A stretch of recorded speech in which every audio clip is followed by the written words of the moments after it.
Sometimes you'll come across crypto assets that look ridiculously cheap, costing just a tiny fraction of a penny per token, so cheap that you can pick up millions of them for a relatively small and relatively affordable sum of money. Compare that to the likes of Bitcoin and Ether, where just one token will set you back many thousands of dollars. The affordability of these tokens, combined with the apparent potential for massive financial gains, makes these ultra cheap tokens particularly attractive. The thinking often goes something like this. $100 today would buy, let's say, 100 million tokens. Then, if the price went up to even 1 cent, they'd be worth $1 million. So it's a relatively small risk with a potentially life-changing reward. And the best part is, those sort of gains don't seem totally unreasonable. After all, similar things have happened many times in crypto's history. People used to buy Bitcoin for pennies, and now it's worth more than $60,000. Compared to that, a new token going to 1 cent sounds almost reasonable. But here's the thing, you almost certainly won't make extraordinary gains on these ultra cheap tokens. And that's largely because they're not actually cheap in the first place. Their enticing low prices don't tell the full story. In fact, an asset's price on its own will never provide enough information to make a truly informed valuation or investment decision. This is an incredibly important concept to understand if you plan on putting any money into crypto. Knowing this could stop you from being misled, making mistakes, and ultimately losing money. In this video, I'll explain why this is, and show you a better way of evaluating and comparing crypto assets so that you can make better and more informed decisions. Before we get to that, I need to make it really clear that none of what I say here should be taken as a suggestion or recommendation to buy any specific asset or crypto in general. If I use something as an example, it really is just an example, not a covert suggestion to buy. What you do with your money is entirely up to you. All I want to do is give you some crucial information to avoid a very common mistake that many newcomers make. Knowing this stuff won't stop you from losing money. Crypto is incredibly risky and you can always lose what you put in. But this should reduce your chance of failure and increase your chance of success. And that's about the best you can hope for. So with that said, let's get into it. When I described the usual thought process that goes into buying these ultra cheap tokens, I primarily focused on their price and affordability. But as I mentioned earlier, price on its own tells us very little. You simply can't look at an asset's price, even if it has many leading zeros, and say that's cheap. This is because you'd be missing another very important factor, the supply, or the number of tokens.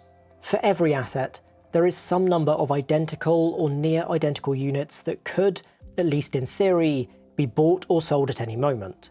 We call this number the circulating supply. For crypto assets, the circulating supply only includes tokens that have been officially released, while ignoring tokens that have been officially destroyed or burned. That means a token's supply can change over time. Whenever tokens are created or unlocked, usually to pay validators, team members, or early investors, then the circulating supply will increase.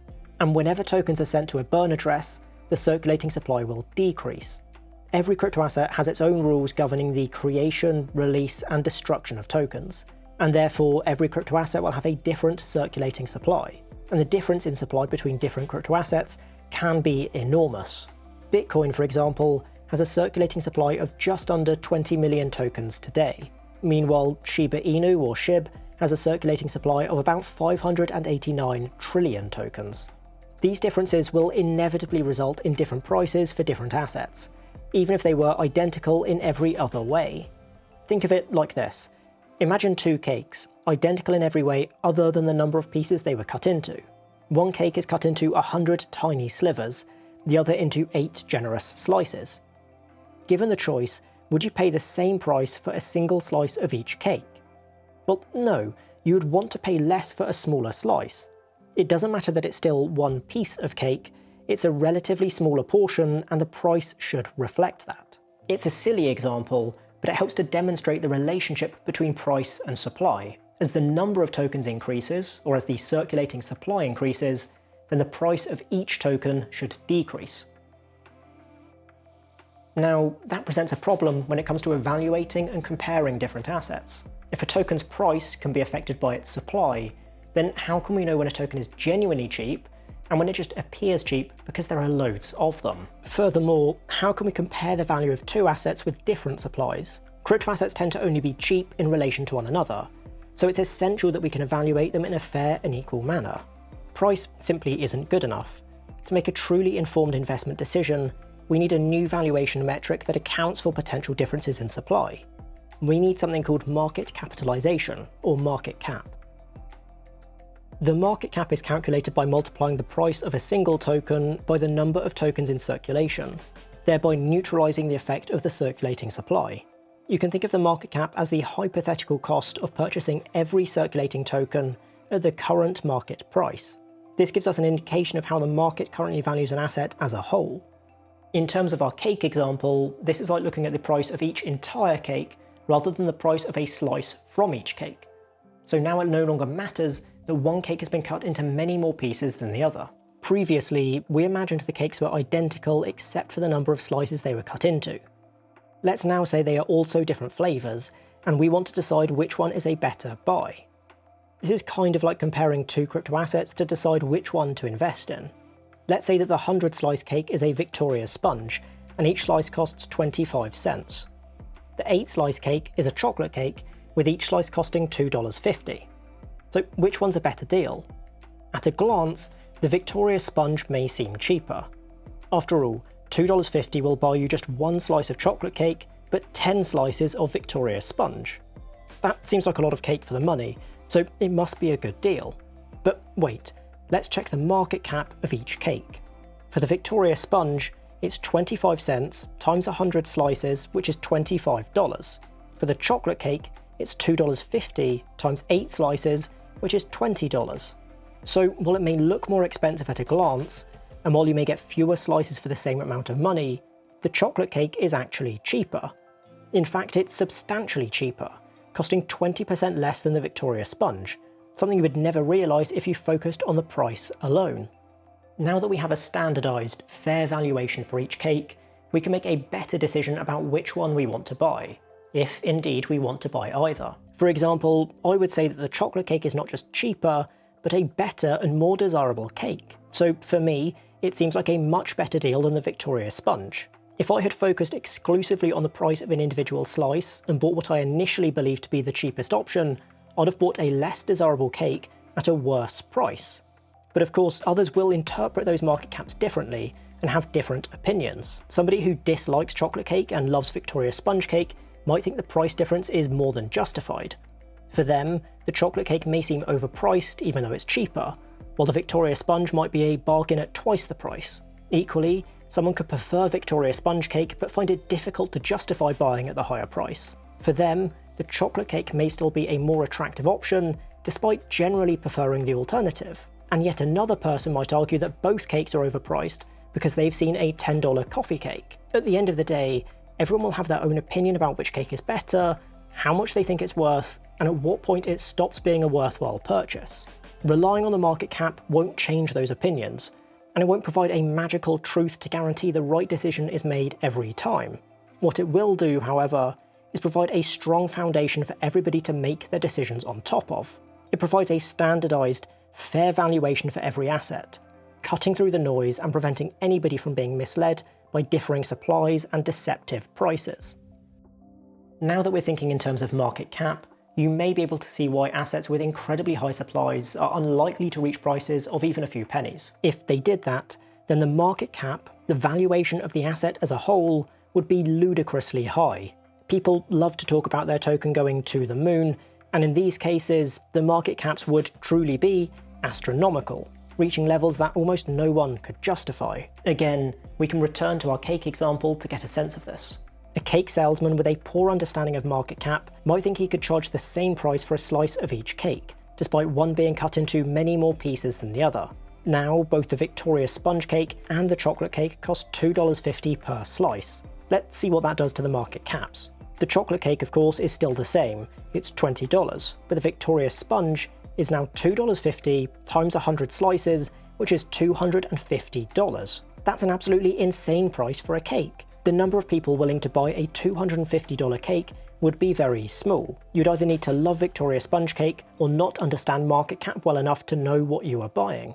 An example from the world of crypto might also be useful here. Earlier, I said that SHIB had a circulating supply of 589 trillion tokens. Today, each of those tokens is worth a few thousandths of a penny, which looks pretty cheap. Now, occasionally, people on social media might suggest that SHIB could go to 1 cent per token. For a newcomer to these markets, that doesn't seem crazy. However, these prices look unlikely when we consider the market cap. At a price of just 1 cent per token, SHIB's market cap would be nearly $6 trillion. For context, the combined market cap of every crypto asset today is about $2.5 trillion.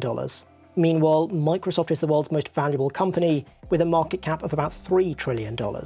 That makes $5 trillion an exceptionally and perhaps impossibly large valuation for a meme coin. I don't think SHIB will ever trade close to 1 cent, and if it does, it's probably because something truly crazy has taken place. Therefore, and again this is purely my opinion, I wouldn't be buying SHIB with the expectation of life-changing returns from a tiny outlay. The problem, as I mentioned right at the start, is that SHIB is more expensive than it first appears. Yes, individual tokens cost very little, but its market cap is already around $15 billion, which I find difficult to describe as cheap. Perhaps it's cheap in historical terms, given its all-time high valued SHIB at over $40 billion. Or it could be cheap relative to the largest meme coin Doge, which is currently worth about $22 billion. But is it cheap outright? Is it as cheap as its ultra-low token price suggests? Well, probably not. Now, I'm not trying to pick on SHIB in particular, it just happens to be a good and relatively popular example of a token with a very high supply. But there are loads of similar assets out there. These days, crypto assets are often designed with intentionally high supplies. The teams behind these tokens know that most people prefer to own 1 million cheap tokens instead of 1 millionth of an expensive token. And people on social media tend to shill these high supply tokens, often using the kind of arguments I outlined earlier, where small investments could become vast if the price were to increase to a seemingly modest new value. But whatever the asset is, and wherever you've heard about it, especially if the potential gains seem too good to be true, it's a good idea to check the market cap before you buy. This will stop you from buying something that is much more expensive than you first realised. And if you still choose to invest, it will stop you from getting attached to fantasy price targets that are almost impossible to hit, something that has led many to round-trip their gains. So we've covered why you should use market cap, but we haven't yet seen how you can do it, or where you can access that information. There are plenty of tools out there that make checking market caps incredibly easy. CoinGecko is probably the most popular, but alternatives include CoinMarketCap, Masari, and for brand new assets that aren't listed anywhere else, you can try sites like DexScreener. All of these sites will tell you about an asset's price, its supply, market cap, and much more. Using these tools, you can check on the market cap of the assets you're interested in, as well as the current and historical market caps of other similar assets. This will give you a sense of how the market values different types of crypto assets, which will help you to set realistic price targets. It will also help you to decide if something is cheap and attractive, with plenty of room left to run, or off-puttingly expensive. When using these sites, you might notice that they often include both a market cap and a fully diluted market cap. And you might wonder why that is. Remember how a crypto asset's circulating supply can change over time, increasing as new tokens are issued or released. The fully diluted market cap looks ahead, showing what the market cap would be if all of those unreleased tokens were already in circulation. So it's the market cap using the maximum possible supply, or total supply, rather than the circulating supply. Now, this really deserves a video of its own, but I wanted to mention it here because it's becoming increasingly common for crypto assets to launch with a tiny portion of their total supply in circulation. That means their market cap can look quite reasonable, but their fully diluted market cap is extremely expensive. A good example of this is WorldCoin, which has only released about 2% of its total supply. While its market cap is about $1 billion, its fully diluted market cap is closer to $50 billion. So this is another example of how a crypto asset supply can mislead investors into buying something that is more expensive than it first appears. To avoid falling into this trap, it's worth checking both the market cap and the fully diluted valuation. If there's a very significant difference, then you'll need to think about which valuation is more realistic. After all, those different market caps will eventually converge as the unreleased tokens hit the market. You must decide if the fully diluted market cap can be sustained, or if the token price will fall to accommodate that additional supply. And the longer you plan to hold an asset, the more important these considerations will be. That's simply because there is more time for those new tokens to enter circulation and potentially devalue your holdings. We've covered a lot here, so let's sum it all up. Price can be misleading.